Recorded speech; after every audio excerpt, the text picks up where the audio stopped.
Nós vamos ler alguns textos aqui, para dar início. Nós vamos começar do Salmo 122, do versículo 6 ao 9. Salmo 122, 6 ao 9.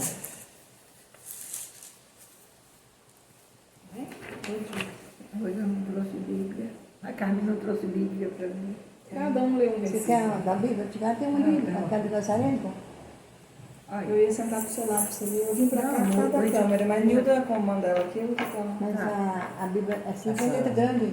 Nazareno, quando apresentação.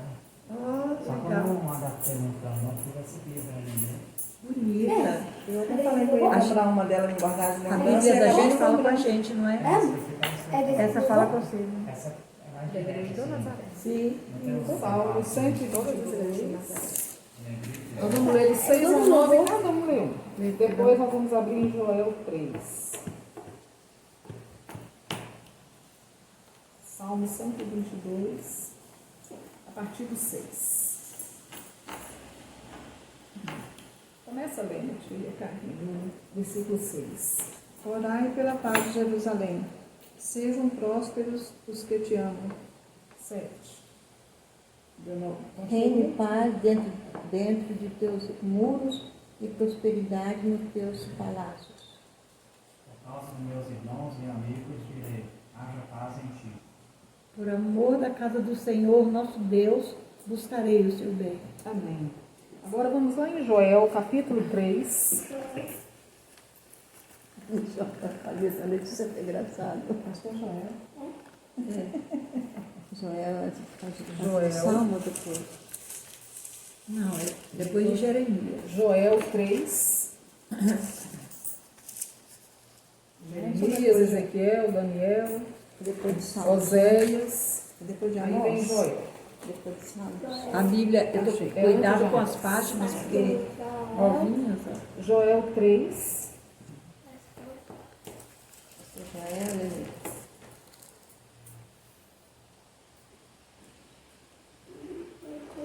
Joel capítulo 3.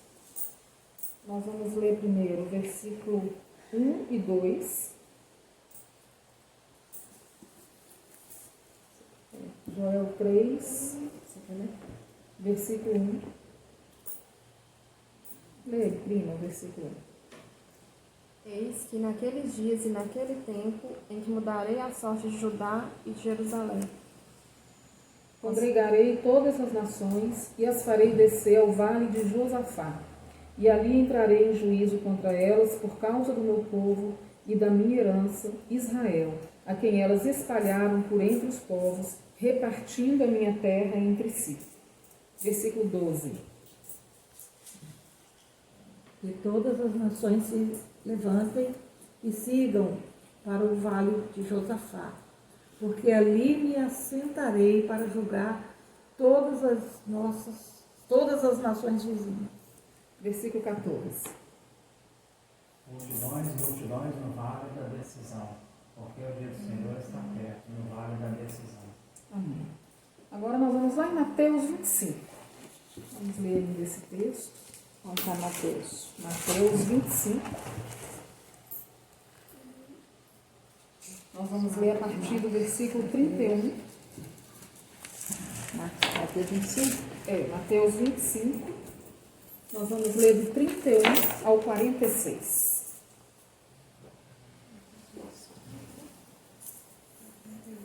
Quem achou pode começar a ler.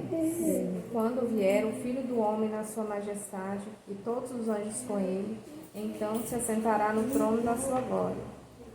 E todas as nações serão reunidas em sua presença, e ele separará uns dos outros, como o pastor separa dos cabritos as ovelhas. Porá as ovelhas à sua direita e os cabritos à sua esquerda. Então dirá o rei aos que estiverem à sua direita: vinde, benditos de meu Pai, entrai na posse do reino que vos está preparado desde a fundação do mundo. Porque tive fome e me destes de comer, tive sede e me destes de beber, era estrangeiro e hospedaste-me. Estava nu e me vestistes, enfermo e me visitastes, preso e fostes me ver. lhe responderão, dizendo, Senhor, quando te vimos com fome e te demos de comer? Ou quando te vimos com sede e te demos de beber? E quando te vimos forasteiro e te hospedamos, ou nu e te vestimos? E quando te vimos enfermo ou preso e fomos visitar? Respondendo-lhe o rei, lhes dirá, em verdade vos digo, que quando fizeste a um desses meus pequeninos irmãos, a mim o fizeste. Então o rei dirá também aos que estiverem à sua esquerda, apartai-vos de mim, malditos, para o fogo eterno, preparado para o diabo e seus anjos. Porque tive fome e vocês não me deram de comer. Tive sede e vocês não me deram de beber. Sendo forasteiro, não me hospedaste. Estando nu, não me vestistes. Achando-me enfermo, preso, não foste ver. Então eles também lhe responderam, dizendo, Senhor, quando te vimos com fome ou com sede, ou estrangeiro ou nu, ou enfermo ou na prisão, e não te servimos?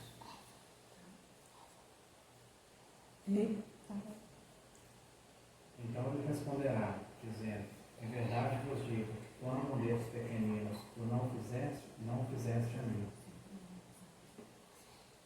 Irão estes para o castigo eterno, porém os justos para a vida eterna. Amém. Até aí. Hoje nós vamos falar sobre o julgamento das nações.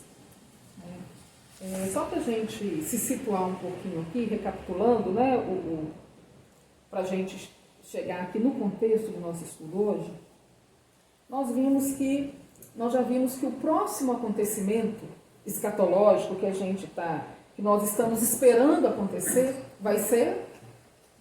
Qual vai ser o próximo acontecimento? O arrebatamento da igreja. Né? Quando a igreja for arrebatada, nós vamos passar pelo tribunal de Cristo, que vai ser para a entrega dos galardões. Né? Nós estudamos isso já. A igreja primeiro será arrebatada, aí nós passaremos pelo tribunal de Cristo para a entrega dos galardões. Após passarmos pelo tribunal de Cristo, a Bíblia diz que nós vamos adentrar os portões celestiais para então participarmos das bodas do Cordeiro.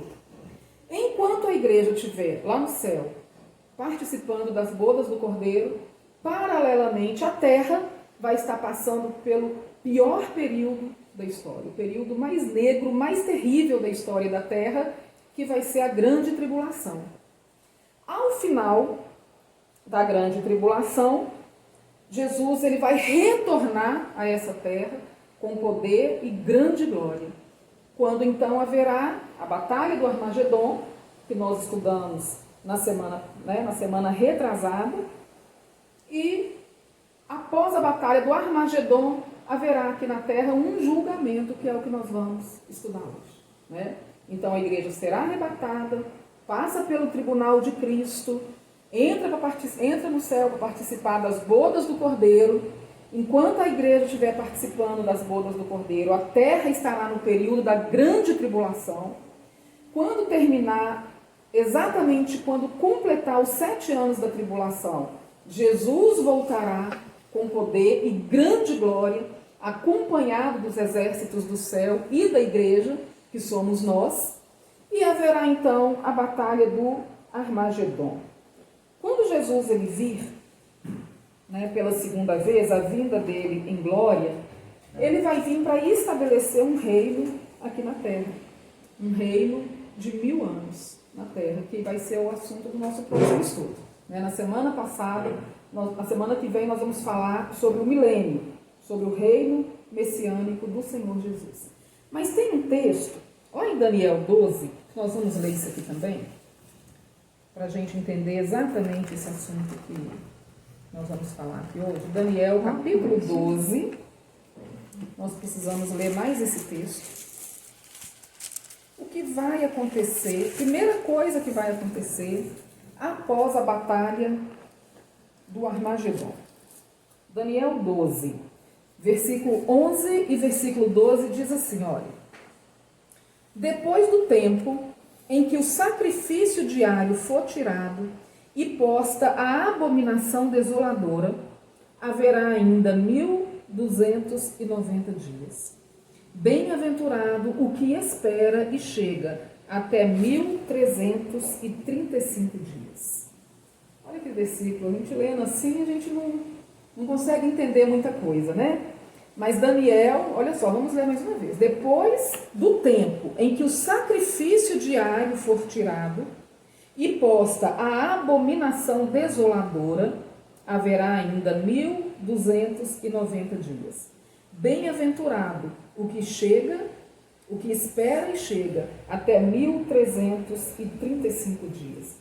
O que Daniel está falando aqui? De acordo com esse texto de Daniel, antes que o reino de Jesus ele seja instalado aqui na terra, vai haver um período, um intervalo de 75 dias. Eu fiz uma folha aí, na folha eu coloquei esse gráficozinho aqui para ficar mais fácil. Nós já estudamos, né, sobre as 70 semanas de Daniel. Nós sabemos que a 70ª semana vai ser o período da grande tribulação, não é isso? A grande tribulação vai durar exatamente um período de 7 anos. Mas como que a tribulação ela vai ser dividida em 2 períodos? 3 anos e meio e 3 anos e meio. Né? O 1260 dias mais 1260 dias. Que vai ser o período, os primeiros 3 anos e meio, vai ser o período da falsa paz. E os últimos 3 anos e meio vai ser o período da grande tribulação. Assim que terminar, quando completar exatamente esse período de 7 anos, né, nós sabemos que ano profético são anos de 360 dias. Quando completar exatamente 7 anos, o Senhor Jesus voltará. Né? Como nós já vimos, o arrebatamento, ninguém sabe o dia, ninguém sabe a hora, ninguém pode prever a data. Agora, a segunda vinda de Cristo tem data marcada. Essa profecia das 70 semanas, ela marca a data exata da segunda vinda de Cristo. Então, quando completar exatamente esse período de 7 anos, quando completar os 7 anos da última semana profética de Daniel, quando completar os 7 anos da tribulação, Jesus vem, acompanhado dos anjos e da igreja, para a batalha do Armagedon. Mas olha o que Daniel fala que interessante aqui. Nós sabemos que a tribulação é dividida em 2 períodos de 1260 dias. Mas Daniel, ele acrescenta. Primeiro ele fala assim, olha, depois do tempo em que o sacrifício diário for tirado e posta a abominação desoladora, do que Daniel está falando aqui? Nós sabemos que quando completar exatamente 3 anos e meio, o que o anticristo vai fazer? Ele vai profanar o templo lá de Jerusalém. Esse templo, né, judaico, o terceiro templo, que nessa ocasião já vai estar reconstruído, né, ou vai ser reconstruído durante a tribulação. Esse foi o melhor templo que eu consegui desenhar, viu, gente? Esse é um templo judaico. Parece uma capelinha, mas é um templo judaico. Não, eu pensei que você tinha chamado alguma criança de prezinho para desenhar. Foi o melhor que eu consegui fazer, né? Acho que dá para entender o que é isso, né? Mas o que acontece? Quando completar, o anticristo vai vir com aquele discurso, né, de falsa paz, né? Vai fazer como quem vai estar ali conciliando. Nós vimos sobre o acordo de paz entre o anticristo, né, Israel e aquelas nações ali ao redor, que nós já estamos vendo acontecer. Então ele vai vir com aquele discurso pacificador e vai enganar o mundo todo com uma falsa paz. Mas a Bíblia fala que quando completar exatamente os 3 anos e meio, quando completar 1260 dias da tribulação, o que o anticristo vai fazer? Ele vai profanar o templo judaico. E isso já aconteceu uma vez. É interessante que no ano eu esqueci o ano, mais ou menos ano 127, se não me engano, e antes de Cristo, um homem chamado Antíoco Epifânio, ele fez isso. Ele invadiu o templo, né, lá em Jerusalém, levou uma imagem de um ídolo para dentro do templo e sacrificou um porco no altar, que é um animal imundo para os judeus. Então aquilo ali eles chamam de abominação desoladora. Só que o anticristo vai fazer a mesma coisa. Aquele homem era uma representação do anticristo, esse Antíoco Epifânio. Ele era uma representação do próprio anticristo. O que o anticristo vai fazer? Quando completar aqui os 1260 dias, os primeiros 3 anos e meio, ele vai quebrar o acordo de paz que ele vai fazer com os judeus. Ele vai quebrar esse acordo. A Bíblia fala que ele vai profanar o templo. Aí o que vai acontecer? É isso que Daniel está falando aqui, não é? Quando, depois do tempo em que o sacrifício diário for tirado, porque aí os judeus, então, eles vão ser proibidos de oferecer os sacrifícios no templo, novamente, né? Quando o sacrifício diário for tirado e posta a abominação desoladora, ou seja, vai ser exatamente isso, quando o anticristo ele profanar o templo, aí Daniel fala, haverá ainda 1290 dias. Ou seja, aqui Daniel já está acrescentando mais 30 dias após o término da tribulação, da grande tribulação. Porque o final da tribulação vai ser mais 1260 dias.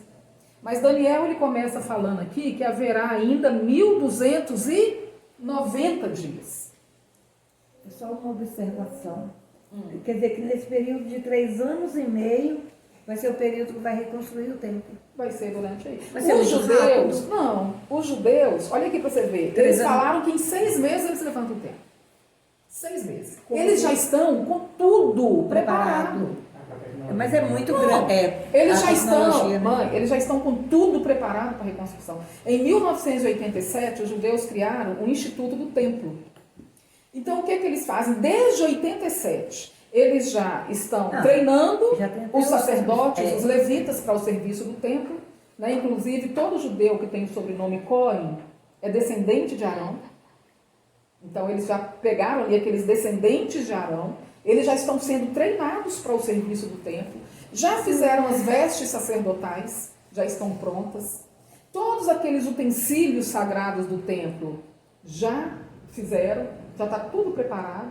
A menorá de ouro, né, já está pronta, tudo pronto. A única coisa que faltava, eles já construíram, já fizeram as 4.000 harpas que o rei Davi determinava para o louvor no templo. Já está tudo pronto, tudo. A única coisa que faltava para eles poderem inaugurar o templo, faltava a novilha vermelha. Tem que ter uma novilha vermelha, conforme prescreve a lei mosaica, tinha que ter uma novilha vermelha perfeita. Ela não podia ter nenhum defeitinho. Então já tinham nascido novilhas vermelhas, mas não passaram no exame, no teste, porque tinha que ser perfeita. Quando foi agora em 2018, nasceu a novilha vermelha, perfeita. Olha para você. Eles já têm a novilha vermelha, né? Perfeita, apta, né, para o sacrifício, que precisa ter esse sacrifício. E eles já têm a novilha. Aí o que ficou faltando agora para eles reconstruírem o templo? O acordo de paz. Porque onde era o antigo templo, hoje está lá a mesquita Al-Aqsa, né, e o domo da rocha, aquelas construções, né, muçulmanas lá, islâmicas. Só que também eles já descobriram outra coisa. Os arqueólogos descobriram que o local exato do templo não é nem onde está a mesquita muçulmana, é ao lado. Então, quer dizer, está mais fácil do que parecia. Então, e eles já falaram, os judeus já falaram, que agora, quando eles conseguirem esse acordo lá, chegarem, né, fecharem esse acordo, que eles puderem construir o templo, em 6 meses eles levantam o templo. É o prazo que eles precisam, 6 meses. Mas em 6 meses... Então, uma construção Tem dinheiro de mão de obra? Em de 6 tecnologia, meses. como diga falou. A China construiu esses hospitais. Agora a tecnologia do mundo, ainda mais Israel, né, em termos de tecnologia, né, Israel sempre vai na frente. Mão de obra, não vai o pessoal faltar. vai trabalhar dia e noite. Com certeza. Não, eles já falaram que em 6 meses eles constroem templo. O que era mais difícil, tudo eles já têm. Já tem tudo preparado. Né? A única coisa agora que está dependendo, aí eles conseguirem conciliar lá aqueles acordos, né, que já está tendo. Inclusive, olha a coisa como que é. A religião única, Está tudo preparado. está tudo preparado, tia. E agora já existe uma religião única. Não sei se vocês ouviram falar que eles estão construindo em Dubai um templo que eles falam da família abraâmica. O templo da família abraâmica. Por quê? Porque eles falaram o seguinte, que a maior parte das guerras que existem no mundo é por causa de religião. É causada, né, por guerras religiosas. Né? Aí o que eles falaram? Gente, as maiores religiões monoteístas do mundo são as três: islamismo, judaísmo e o cristianismo. São as três maiores religiões, ou talvez, não sei se as únicas, religiões monoteístas do mundo. Tudo vem de uma mesma família, que é de Abraão. O Islã vem de Abraão, porque são os descendentes de Ismael, o filho de Abraão com Agar, que deu origem aos muçulmanos. E que, aliás, é lá em Dubai. Dubai, que foi onde são os árabes, não, eu falo assim, que né? o poço que surgiu no deserto foi em Dubai. Então, isso é maravilhoso. olha Sabia, só. né? Então, são os muçulmanos, que são descendentes de Abraão, com a escrava, né, descendentes de Ismael, filho de Abraão. Os judeus, que são descendentes de Abraão através de Isaac, e o cristianismo, que vem do judaísmo. Então, o que eles falaram? Eles já estão construindo esse templo da família abraâmica para juntar essas três religiões monoteístas, né, que existem. E o Papa já colocou o nome nessa nova religião de Crislã. Já tem até um nome, colocou o nome de Crislã. Olha, pra vocês verem. Então, até isso já existe. Então, quer dizer, quando tem um acordo religioso, tudo fica mais fácil. Aí, para ir lá, negociar também para a construção do templo e tal, é meio caminho andado, porque já existe um acordo de paz religioso. Que, aliás, esses acordos estão começando por aí, por esse caminho, né? Religioso. Então, o que acontece? Quando, né, eles vão construir esse templo já vai estar construído durante, né, quando completar a metade aqui do período da tribulação, porque o anticristo vai profanar o templo. Então, quando completar exatamente 1260 dias do início da tribulação, o anticristo vai romper o acordo de paz. Nós vimos que a tribulação vai começar com a assinatura desse acordo de paz, um acordo de 7 anos que ele vai firmar com Israel e aquelas nações ali ao redor de Israel. Quando ele assinar o acordo de paz, vai iniciar o período de tribulação. Mas a Bíblia chama de falsa paz, os primeiros 3 anos e meio. Quando completar exatamente 1260 dias, ele vai quebrar o acordo, vai profanar o templo, vai proibir que os judeus continuem, né, oferecendo sacrifícios lá no templo.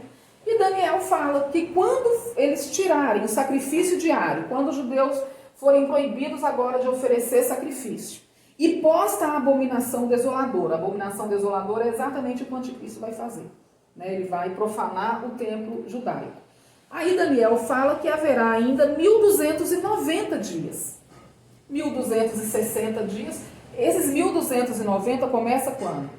Na metade da tribulação, quando o anticristo profanar o templo. Começam os últimos 1260. Só que Daniel acrescenta mais 30 dias aqui. Ele fala de 1290 dias. E depois ele ainda acrescenta mais 45 dias. Ele fala assim, bem-aventurado o que espera e chega até 1335 dias. Ou seja, Daniel acrescentou ali um período de 75 dias. Vocês entenderam? Deu para entender? Ele colocou como marco aqui a última metade da tribulação. Quando o sacrifício diário for tirado e posta a abominação desoladora. Isso vai acontecer no meio da tribulação. Aí ele fala de mais 1290 dias. Aqui vai completar 1260 dias, no final da tribulação. Aí ele coloca mais 30 dias à frente e depois mais 45 dias. O que vai acontecer nesse intervalo de 75 dias? Primeiro, o anticristo vai profanar o templo. Então, durante 30 dias, aí o que vai acontecer? Vai profanar o templo, o Senhor Jesus vem, aqui Jesus volta, quando completar no final da tribulação. 30 dias é o período que eles levavam para purificar o templo. Inclusive, quando Etíoco Epifânio, né, profanou o templo, durante 30 dias eles levaram ali com aqueles rituais de purificação do templo. Então, 30 dias é o tempo que vai levar de purificação do templo. E depois vai haver mais um período de 45 dias. O que vai acontecer nesse período de 45 dias? É o que nós vamos estudar aqui agora. Né? Vai haver o julgamento do anticristo, do falso profeta e o julgamento das nações. Então, antes, quando terminar a tribulação, terminar o período da tribulação, Jesus vem, vai haver aqui a batalha do Armagedon. Quando terminar, vai haver um período de 30 dias em que o templo vai ser purificado. E em 45 dias vai haver o julgamento do anticristo, o julgamento do falso profeta e o assunto que nós vamos estudar hoje, o julgamento das nações. Então vai haver um intervalo de 75 dias entre o final da tribulação e o início do reino milenar, o início do milênio. Porque Jesus não vai vir imediatamente, terminou a batalha do Armagedon, vai começar o milênio, não. Vai haver esse intervalo que Daniel coloca aqui de 75 dias. Deu para entender? Antes que comece o período do milênio. Então nós vamos estudar sobre esse período de 75 dias que vai haver, o que vai acontecer nesse período, nesses últimos 45 dias. Não é? Primeiro, nós vimos aqui em Mateus 25 que vai haver aqui um julgamento aqui na terra. E a ocasião desse julgamento é bem definida aqui no versículo 31. Quando que vai haver esse julgamento, que nós chamamos, né, de julgamento das nações? Versículo 31. Quando vier o Filho do Homem na sua majestade e todos os anjos com ele, então se assentará no trono da sua glória. Ou seja, quando vai acontecer esse julgamento aqui de Mateus 25? Quando Jesus vier em glória. A segunda vinda de Jesus em glória. A Bíblia fala que o Senhor, primeiro, ele vai se sentar no trono para julgar as nações. Quem que vai ser o juiz nessa ocasião? Quem será o juiz? Jesus. Né? Que a Bíblia fala, quando o Senhor vier em glória. E é interessante uma coisa.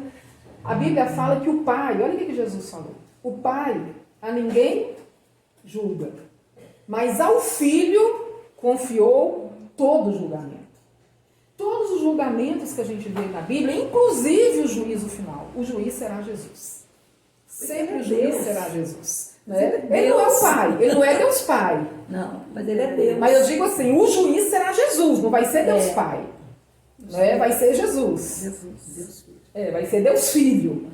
Né? Como Jesus disse, o Filho a ninguém, o Pai a ninguém ele julga, mas ao Filho confiou todo o julgamento. Deus confiou tudo às mãos de Jesus.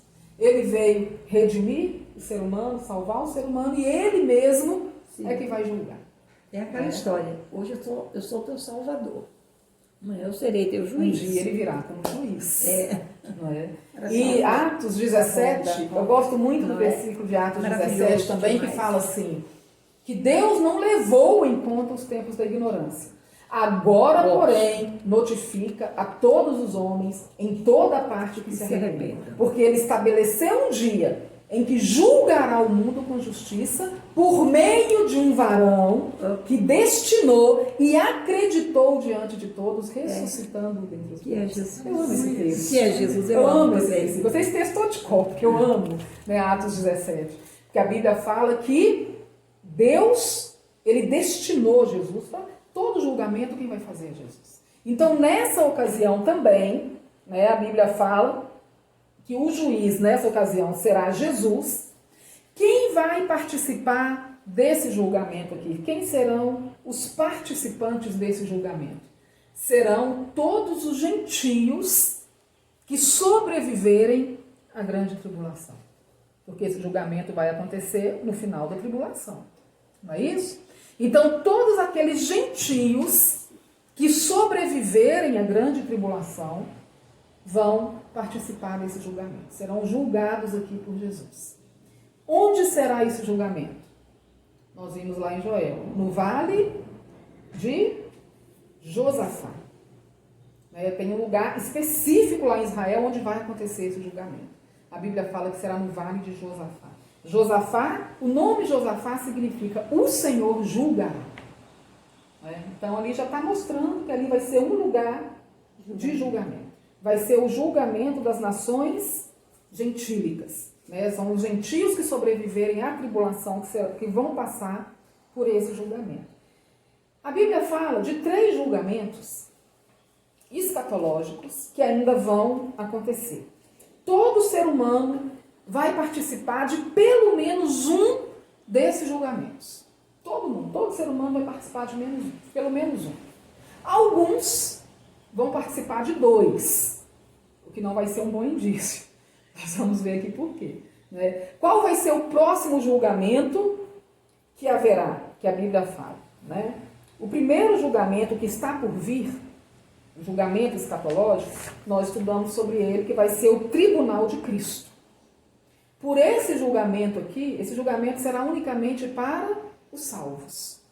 Vai ser unicamente para a igreja. A Bíblia fala que ele vai acontecer nos lugares celestiais, vai ser antes de entrar no céu, ainda não, esse julgamento não será no céu, vai ser antes de entrarmos no céu. Por isso que nós vimos lá em Apocalipse 12, quando a igreja estiver para ser arrebatada, o que vai acontecer lá no céu? Uma batalha.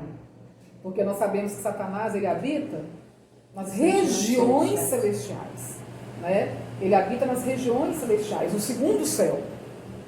E a Bíblia fala que quando a igreja for arrebatada, vai haver uma guerra. Miguel e os anjos, né? Miguel e os anjos vão lutar contra Satanás e os demônios. E a Bíblia fala que eles vão expulsar Satanás e os demônios das regiões celestes. Por isso que Apocalipse fala que Satanás, ele vai descer a essa terra cheio de grande cólera, cheio de grande fúria, sabendo que pouco tempo lhe resta. A Bíblia fala que nesse dia vai haver festa no céu. Porque o diabo, ele vai perder o acesso dele ao céu. Porque por enquanto Satanás tem acesso ao céu. Ainda que ele seja um anjo caído, nós sabemos que Satanás é um anjo caído, ele é um anjo. Ele ainda tem acesso. A Bíblia fala que ele fica dia e noite diante do trono de Deus, nos acusando. Olha só, ainda tem acesso ao céu. Só que nessa ocasião, ele vai perder o acesso dele. Vai haver uma batalha entre Miguel e os anjos, contra Satanás e os anjos dele, os anjos caídos. A Bíblia fala que Miguel vai vencer, é lógico. Satanás vai ser expulso do céu. Lá no céu vai haver uma grande festa. A Bíblia fala que o céu vai festejar, porque Satanás não vai ter mais, então, acesso ao céu, mas ele vai descer para cá, cheio de grande fúria, sabendo que o tempo dele está contado, está chegando ao fim. Só que o que vai acontecer? Deus, ele, como esse julgamento da igreja vai ser nos lugares celestiais, Deus não vai permitir que Satanás participe desse julgamento que diz respeito ao Senhor e à noiva dele.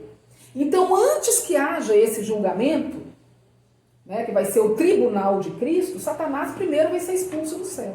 Aí a igreja será arrebatada, vai passar pelo tribunal de Cristo. Esse tribunal, nós já vimos, não é julgamento de pecado, não é para condenação, é um julgamento para entrega de galardões. Né? São os galardões que serão entregues. Tanto que a palavra que aparece, o original da palavra tribunal, é bema. Né? Bema é o mesmo que pódio, que é um lugar de receber prêmio.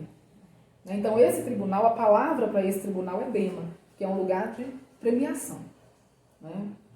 Então, o primeiro julgamento que haverá vai ser o tribunal de Cristo para a entrega dos galardões. Vai acontecer antes de iniciar as bodas do Cordeiro. No momento que a igreja for arrebatada, vai passar pelo tribunal de Cristo, os galardões serão entregues ali, ou não, né? Alguns vão receber galardão, uns vão receber e outros não.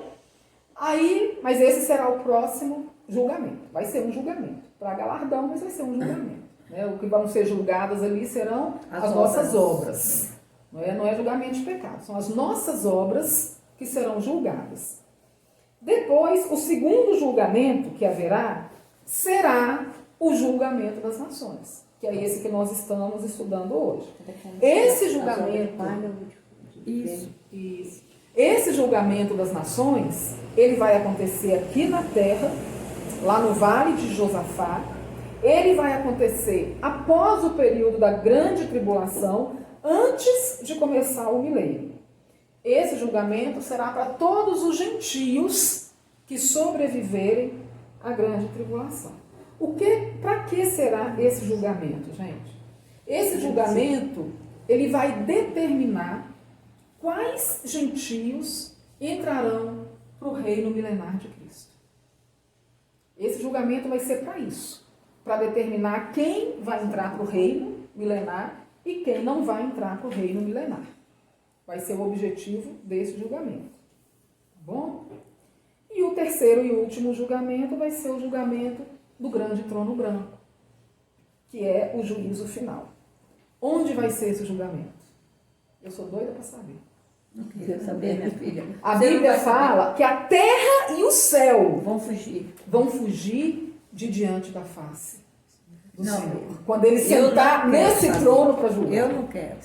Não é? Eu estou lá feliz lá com Jesus. Não é? O tribunal de Cristo, vai ser nas regiões celestiais. O julgamento das nações vai ser aqui na terra, no vale de Josafá. O juízo final, que é o julgamento do grande trono branco, a Bíblia fala que o céu e a terra vão fugir diante da face de Deus, do Senhor Jesus, quando ele se sentar nesse trono para julgar. Este vai ser o quê? O julgamento de todos os ímpios mortos de todos os séculos desde Adão. Esse julgamento, que vai ser o juízo final, ele vai acontecer depois do milênio, depois do período de 1000 anos. Até que chegue lá, né, os ímpios permanecerão no Hades, que é um lugar, nós já vimos, de sofrimento da alma. Eles vão aguardar, vão ficar lá até o dia do juízo final, quando serão ressuscitados, receberão também corpos indestrutíveis e vão passar pelo juízo final para então depois serem lançados no lago de fogo. Eu lembro do pastor Silvio, que ele falava assim, o fogo é, vou usar uma expressão que ele usava outra, mas uma atual, né? É fichinha o fogo para aquelas pessoas que, desse julgamento, diante do trono branco, ele falava assim, quando olhar Jesus, que pensar, olha o que eu perdi, o fogo vai ser pouco, você entendeu? Comparado a esse sofrimento, de ver Jesus, né? E ter rejeitado. Mas ficou claro os 3 julgamentos? Com certeza. Né? O próximo, que a igreja vai passar, é o tribunal de Cristo. O segundo vai ser esse que nós estamos vendo hoje, o julgamento das nações. E o último julgamento vai ser o juízo final, que vai acontecer depois do milênio, sabe-se lá onde. Não quero saber, não. Eu não vou lá, né? Nem lá vou voltar. Deus, né? Mas, gente, algumas pessoas, já vi várias pessoas pegarem esse texto de Mateus 25 e ler ele e aplicar aqui como se fosse o juízo final. Esse julgamento, nós vamos ver, não tem nada a ver com o juízo final. É bem diferente, a gente vai ver, eu coloquei na folha aí, a diferença entre o julgamento do grande trono branco, do juízo final, e aqui o julgamento das nações. Uma coisa não tem nada a ver com a outra. Né? O julgamento das nações vai acontecer no final da tribulação. O juízo final vai acontecer no final do milênio. Depois do milênio que vai acontecer o juízo final. E a gente não precisa nem ler, né, muito, nem aprofundar no estudo aqui, para a gente perceber que existe muitas diferenças entre esses 2 julgamentos, entre o julgamento das nações e o juízo final. Nós vamos ver que tem muitas diferenças que tornam impossível falar que esse julgamento aqui seja o juízo final. Né? Primeiro, aqui em Mateus, eu coloquei na folha aí de vocês, aqui em Mateus não há nenhuma ressurreição antes do julgamento.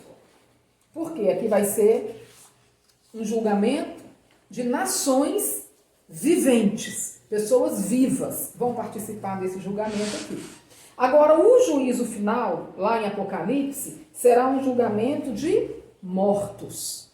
Serão julgados todos os incrédulos mortos. Né? Em Mateus, né, a Bíblia fala que esse julgamento aqui vai ser na terra, no vale de Josafá. Em Apocalipse, o juízo final, a Bíblia fala que o céu e a terra fugirão da face de Deus. Em Mateus, a gente percebe que aqui não tem nenhum livro a ser consultado. Deus não manda levar nenhum livro, ele não olha livro nenhum. Em Apocalipse, o juízo final, a Bíblia fala que livros serão trazidos, serão abertos, o livro da vida será trazido também, e quem não tiver com o nome escrito no livro da vida será lançado no lago de fogo. Em Mateus, esse julgamento vai acontecer quando? No retorno de Cristo à terra, quando o Senhor vier em glória. Em Apocalipse, o julgamento vai acontecer após os 1000 anos da presença de Cristo na terra. Então a gente vai vendo que não tem nada a ver uma coisa com a outra, um julgamento com o outro. Em Mateus, a gente vê aqui 2 classes que a Bíblia coloca, que são os justos e os ímpios. Em Apocalipse, só tem ímpio. Não tem justo no juízo final. Todos os que participarem do juízo final serão condenados e lançados no lago de fogo. No juízo final não vai ter absolvição. Todos que participarem serão condenados. Aqueles que não arrependeram. Os que não arrependeram, os que morreram sem entregar a vida para Jesus. Todos ali serão condenados. Não vai ter absolvição no juízo final. Por isso que eu falei que todo mundo, todo ser humano vai passar por pelo menos um desses julgamentos. Os salvos vão passar pelo Tribunal de Cristo. Não é? Pelo galardão. Para entrega de galardão. Os que ficarem na terra e que forem salvos durante a tribulação, eles vão passar por esse julgamento, que é o julgamento das nações. Vai ter salvos na terra durante a tribulação. E esses que forem salvos vão ter que passar por esse julgamento, o julgamento das nações. Agora, quem participar de 2, quer dizer que vai participar do juízo final. Aí, se tiver que passar por 2, não tem salvação. Porque aí o próximo julgamento vai ser o juízo final e todos que passarem por esse julgamento serão condenados. Não vai ter absolvição no juízo final. Em Mateus, nós vimos que algumas pessoas aqui vão entrar no reino de Cristo. Outras pessoas vão para o castigo. Em Apocalipse, todas as pessoas que forem julgadas irão para o castigo eterno. Não vai ter ninguém que vai entrar no reino de Deus. Em Mateus, a Bíblia fala que o juiz estará sentado aonde? No trono da sua glória. Em Apocalipse, ele estará no grande trono branco. Quando a Bíblia fala grande trono branco, já imaginou que trono vai ser esse? Em Mateus aqui, não tem um milênio antes. Porque esse julgamento vai ser antes do milênio. Por isso que a gente vê aqui pessoas que passaram fome, sede, nudez, foram presas, foram internadas no hospital, porque não vai ter um milênio precedente. Lá em Apocalipse, o juízo final, uma era milenar vai preceder o julgamento. Porque lá a Bíblia vai mostrar que esse julgamento vai acontecer no final do reino milenar de Cristo. Ou seja, esse julgamento das nações, ele será antes de iniciar o milênio, ele vai acontecer antes de iniciar o milênio, e estarão sujeitos a esse julgamento apenas aqueles que estiverem vivos na vinda do Senhor.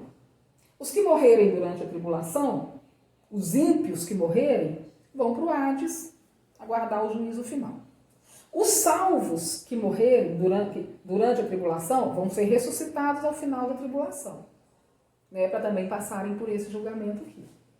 Então, todos aqueles que sobreviverem à tribulação vão passar por esse julgamento, para saber quem aqui na terra vai entrar para o reino milenar de Cristo e quem não vai entrar para o reino milenar de Cristo.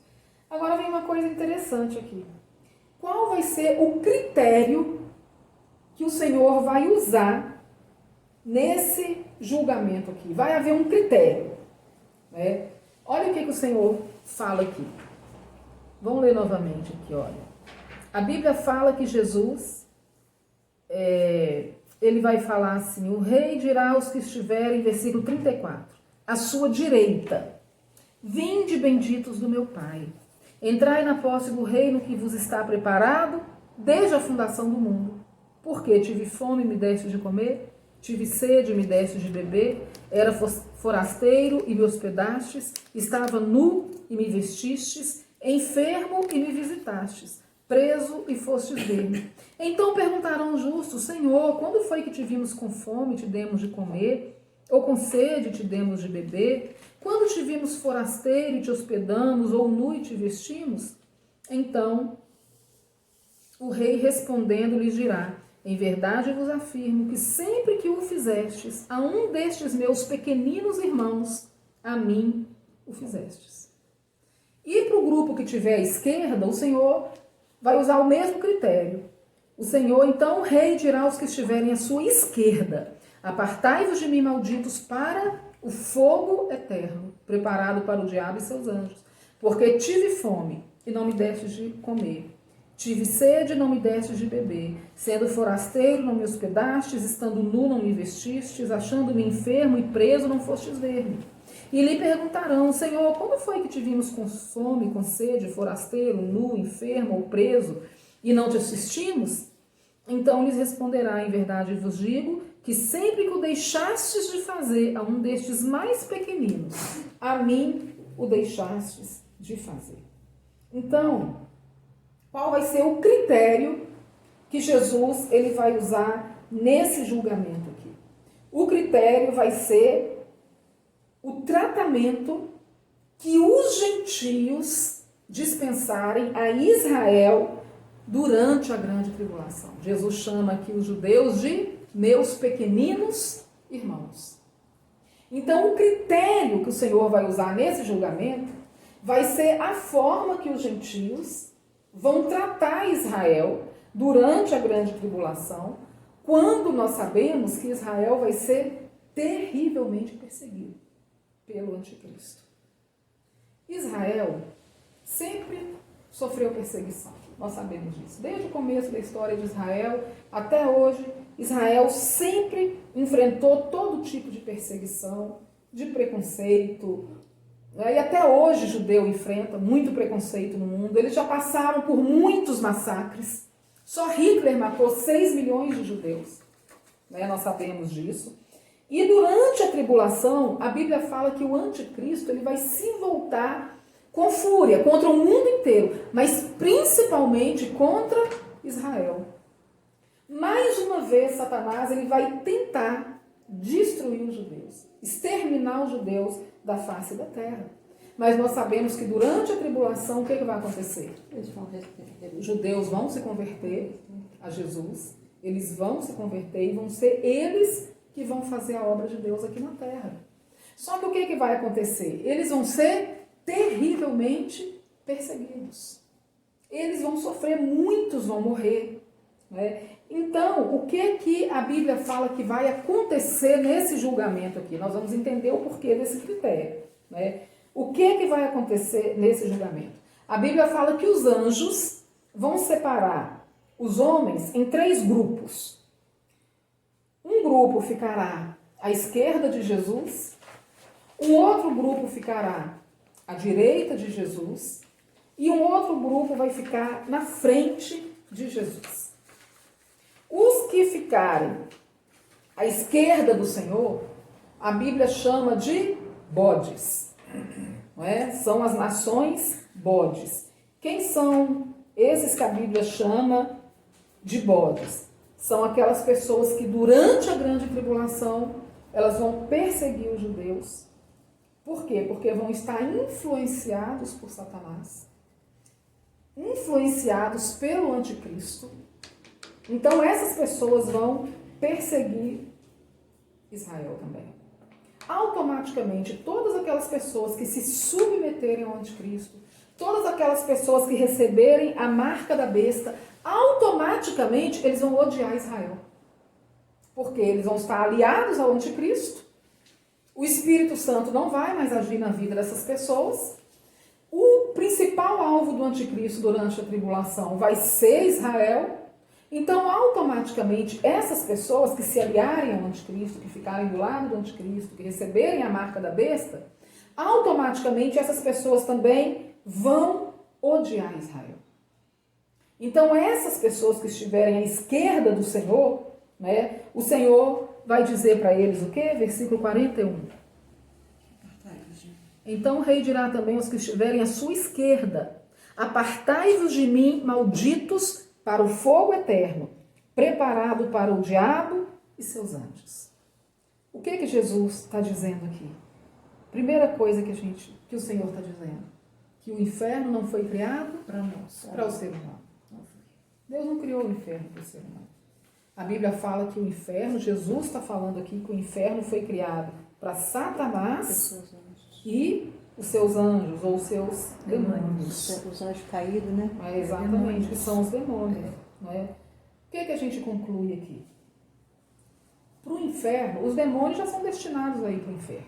Nós sabemos disso. Satanás já está destinado a ir para o inferno porque foi criado para eles. Deus criou o inferno para Satanás e os demônios. Agora, para os homens, não. Não era para homem nenhum ir para o inferno. Só vai para o inferno aqueles que quiserem. Que quiserem, porque Deus não criou para o ser humano. Agora, aqueles que rejeitarem a graça de Deus, rejeitarem a salvação, ela é disponível, é acessível a todos os homens, então não precisa ninguém ir para o inferno. Agora, aqueles que optarem por desprezar o Senhor, um dia vão seguir Satanás para esse lugar que foi criado para Satanás. Foi criado para Satanás e os demônios. Mas os que rejeitarem a graça de Deus Também irão seguir Satanás, né? Para este lugar que não era para ser humano nenhum ir. Não precisava ser humano nenhum ir, né? Porque a salvação é de graça, é disponível a todos, né? Agora, à direita do Senhor, a Bíblia fala que estarão as ovelhas. Quem é chamado aqui de ovelhas? São aquelas nações e aquelas pessoas, né, que são amigas de Israel. As nações que durante a tribulação ajudarem os judeus, defenderem os judeus, né, a Bíblia fala que essas pessoas, eles ouvirão do Senhor essa promessa gloriosa que a gente às vezes quer aplicar a nós, né? Mas essa promessa aqui são para aqueles que sobreviverem à tribulação, mas ficarem do lado dos judeus. Aqueles que defenderem os judeus, né? Eles vão ouvir, muitos vão morrer, vão arriscar a própria vida para defender um judeu, para alimentar um judeu, né? Porque imagina para vocês verem, quando o alvo do anticristo for os judeus, e a pessoa tiver coragem de visitar numa prisão, de ir no hospital para socorrer, levar uma roupa, um alimento. Então, muitas pessoas, a Bíblia fala, eles vão arriscar a própria vida para ajudar um judeu. Então, o que vai acontecer com essas pessoas? Olha o que o Senhor vai dizer, versículo 34. Então o rei dirá aos que estiverem à sua direita: vinde, benditos do meu Pai, entrai na posse do reino que vos está preparado desde a fundação do mundo. Porque tive fome, me deste de comer, tive sede, me deste de beber, era forasteiro, me hospedastes, estava nu, me vestistes, enfermo e me visitastes, preso e fostes ver-me. Então perguntarão os justos: Senhor, quando foi que te vimos com fome e te demos de comer? Ou com sede e te demos de beber? Quando te vimos forasteiro e te hospedamos? Ou nu e te vestimos? Quando te vimos enfermo ou preso e te fomos visitar? O rei respondendo lhes dirá: em verdade vos afirmo, que sempre que o fizestes a um destes meus pequeninos irmãos, a mim o fizestes. Então o rei, até aqui, versículo 40, né? Gente, isso é uma coisa tão séria. A gente começou lendo o Salmo 122, que Deus tem promessa de bênção, né, para aqueles que amam Israel. A Bíblia fala que Deus abençoa aqueles que amam Israel. E isso é uma coisa tão séria para nós, porque há pouco tempo atrás, né, o Brasil tinha feito inimizade com Israel, por causa do governo petista. Né? Lula arrumou uma confusão lá e perseguia, claro, ele é comunista, né, um homem diabólico daquele. Então ele fez inimizade com Israel. E isso acaba trazendo consequência para todo mundo, para a nação toda. O que Deus falou com Abraão? Eu abençoarei os que te abençoarem. E amaldiçoarei os que te amaldiçoarem. Ou seja, a bênção de Abraão está sobre quem? A nação de Israel, porque Israel são descendentes de Abraão. Então é muito sério quando uma nação ou quando uma pessoa se levanta contra Israel. Eu já vi muito crente falar mal de Israel, É triste isso. porque não Já tem vi noção do também. que está fazendo. Não tem noção do que está fazendo. Porque a função da igreja, o que a Bíblia fala? É orar por Israel. Orar pela paz de Jerusalém. Amar Israel. Não é verdade? É isso o que Deus, Ele espera de nós. Agora, graças a Deus, veio o Bolsonaro que reatou a amizade com Israel. a gente pode ver a diferença. a diferença, as certeza. consequências. Disso aí. Com certeza. Então, Deus, Ele tem promessa de bênção para as nações que forem amigas de Israel. E isso não vai se aplicar só nesse período, isso já se aplica hoje. Por que os Estados hoje, Unidos? A gente fala que Estados próspero. Unidos, né, defende Israel, mas Estados Unidos é o que? É por causa de Israel também, pode ter certeza. Não é? Porque é uma nação amiga de Israel. E isso tem muita influência no mundo espiritual. Por isso que crente, ele nunca fala mal de Israel. Ama Israel. Bem pelo contrário, tem que amar. Ama. É o que a Bíblia nos ensina, a amar. Jesus é de né? Gente, os judeus, eles são um povo escolhido de Deus. Eles foram infiéis? Foram. Eles ainda estão na rebeldia? Infelizmente, eles estão na rebeldia. Mas Deus ama tanto esse povo, Deus tem tantas promessas sobre eles, que Paulo ele fala assim, olha, ainda que sejamos infiéis, mas Deus permanece fiel. Deus está falando aquilo ali para a nação de Israel. Ainda que eles foram infiéis, mas as promessas de Deus sobre Israel, Deus ele permanece fiel em cumprir as promessas dele. Né? Deus ele continua sendo fiel com Israel. Imagina, Israel ainda existe porque a mão de Deus cuida daquele povo. Senão não era nem para existir mais. Né? Porque Israel é odiado por nações poderosas. Israel ocupa 1% do território árabe ao redor. 1%. Nações poderosas, exércitos poderosos, loucos para exterminar Israel do mapa e não conseguem. Então a gente sabe que a mão de Deus está sobre aquele povo, está cuidando daquele povo. Deus tem alianças com Israel que são alianças eternas. Vocês querem ver uma coisa? Vamos ver rapidinho aqui, gente. Não vou demorar hoje não, mas esse texto aqui a gente tem que ler. Jeremias. Vamos ler 2 textos aqui que mostram isso. Primeiro, Jeremias 31. Olha como que isso é sério. Jeremias 31.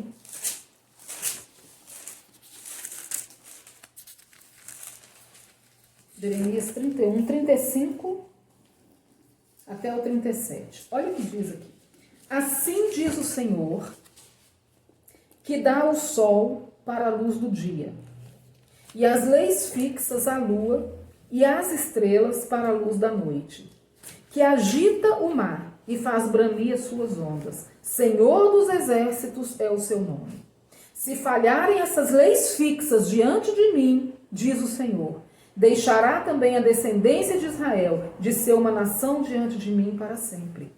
Assim diz o Senhor, se puderem ser medidos os céus lá em cima, e sondados os fundamentos da terra cá embaixo, também eu rejeitarei toda a descendência de Israel por tudo quanto fizeram, diz o Senhor. Existe declaração de amor maior que essa? Olha o que Deus está falando aqui. O dia que o sol não nascer, né, o dia que não tiver dia, ou o dia que a lua, as estrelas não aparecerem, Israel deixará de ser uma nação. O dia que falharem as leis fixas da natureza, Israel vai deixar de ser uma nação diante de mim.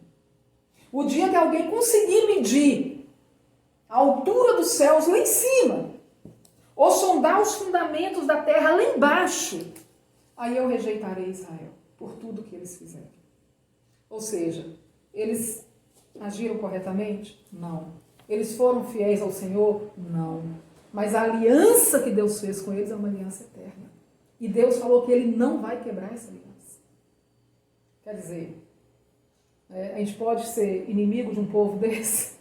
A gente pode falar mal de um povo desse? A nação de Jesus. Não é? Não, Jesus é judeu. É judeu. Jesus é judeu. Não é? Olha só um outro versículo, Isaías 41. Um outro texto aqui. Isaías 41. Olha só. Versículo 8. precisando abrir com as páginas coladinhas. Isaías 41, versículo 8. Acharam? Isaías 41.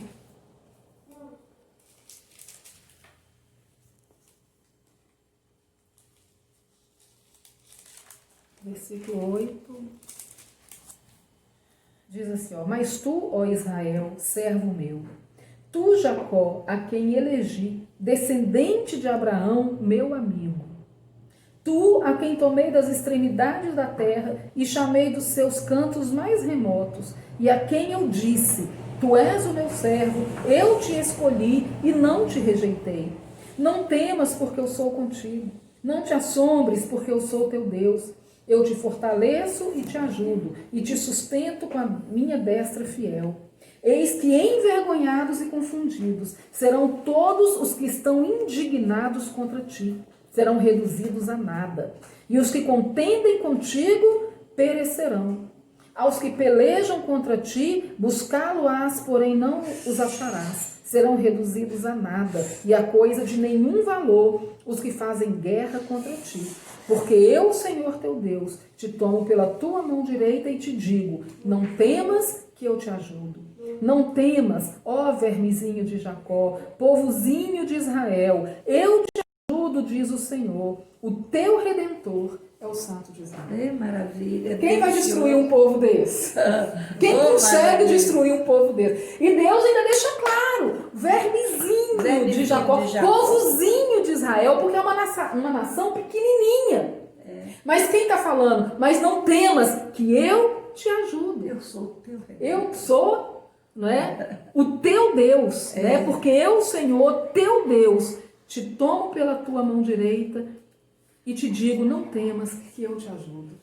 Quer dizer, é um povo indestrutível, porque quem cuida de Israel é o próprio Deus, não é?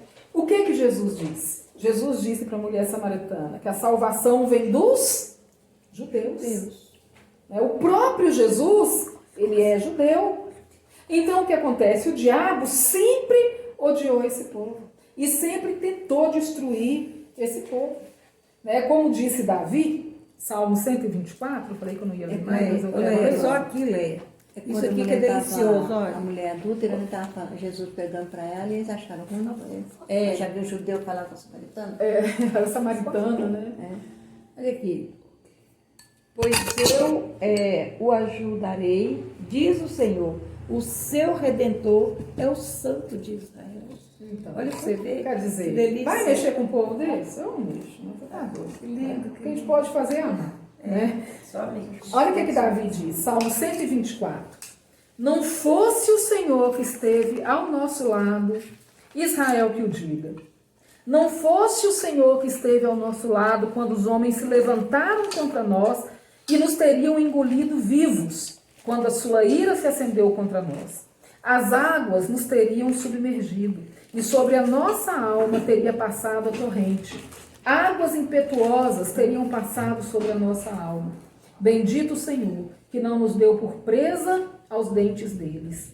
Salvou-se a nossa alma como um pássaro do laço dos passarinheiros. Quebrou-se o laço e nos vimos livres. O nosso socorro está em nome do Senhor, Criador do céu e da terra. Olha o que Davi está dizendo. Não fosse o Senhor que estivesse ao nosso lado, Israel que o diga. Israel que o diga.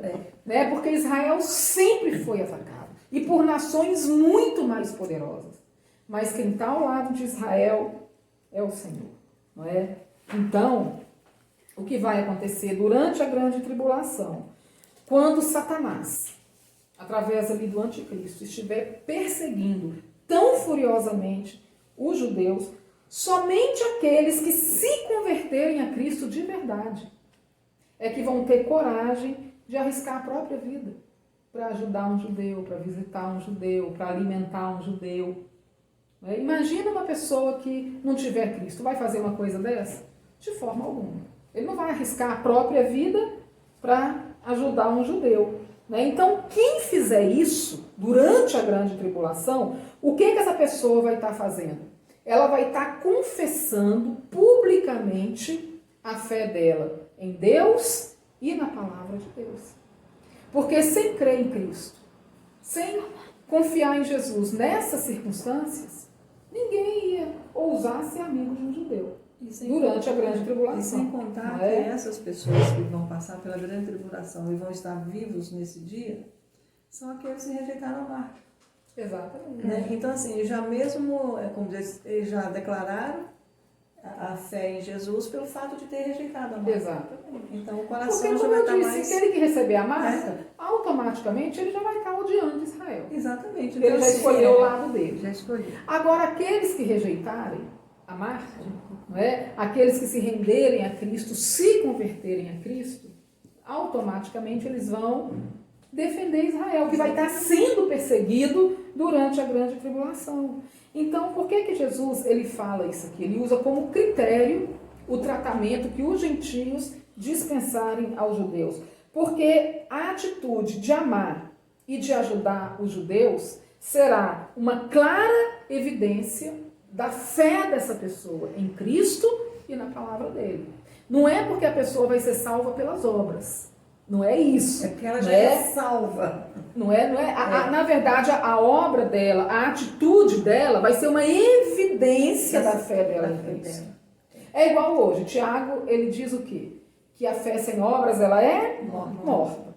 Nós sabemos que obra não salva ninguém. Ninguém é salvo pelas obras. Nós somos salvos pela graça mediante a fé. Não é pelas obras. Mas as nossas atitudes, elas evidenciam que nós somos salvos, que nós somos pessoas salvas. Né? Porque uma pessoa que é salva, a vida dela é transformada. As atitudes dela vão evidenciar que ela crê em Cristo. Né? São as nossas obras que vão mostrar que a nossa fé em Cristo é uma fé verdadeira. É a mesma coisa que vai acontecer durante a tribulação. Tem gente que acha que durante a tribulação as pessoas não vão... Vai acabar o período da graça. Tem gente que fala isso, acabou a graça. Ninguém nunca vai ser salvo se não for pela graça. Mesmo durante a tribulação. Vai sofrer? Vai. Durante a tribulação as pessoas vão sofrer muito. Mas a salvação vai continuar sendo pela graça de Deus, mediante a fé em Jesus. Tanto que Apocalipse 7, quando fala dos salvos da tribulação, Quem são aqueles? quem são aqueles? Né? O anjo pergunta para João, quem são esses? João fala, Senhor, o Senhor que sabe, né? Aí ele fala, esses são os que vieram da grande tribulação. Lavaram e alvejaram suas vestes no sangue do Cordeiro. Então a salvação sempre foi. No Velho Testamento também era. Eram salvos aqueles que esperavam a vinda do Messias. Que criam na promessa de Deus, que ele enviaria o Salvador. Então a salvação sempre foi através de Cristo. Sempre. Nunca existiu outro meio de salvação que não fosse através de Cristo. E durante a tribulação vai ser a mesma coisa. A salvação vai continuar sendo pela graça de Deus, através da fé em Jesus. Só que a atitude das pessoas em relação aos judeus é que vão evidenciar se a fé dessa pessoa é uma fé verdadeira ou não. Amém? Então, a atitude das pessoas, desses gentios em relação aos judeus, não vão ser a causa da salvação, mas vão ser o fruto da salvação. A evidência, a consequência da salvação. Ficou claro? Então, Muito, graças a Deus. né? Maravilhoso. Então, encerrando, né? O próximo acontecimento profético será o arrebatamento da igreja. Após o arrebatamento da igreja, nós passaremos pelo tribunal de Cristo para a entrega dos galardões.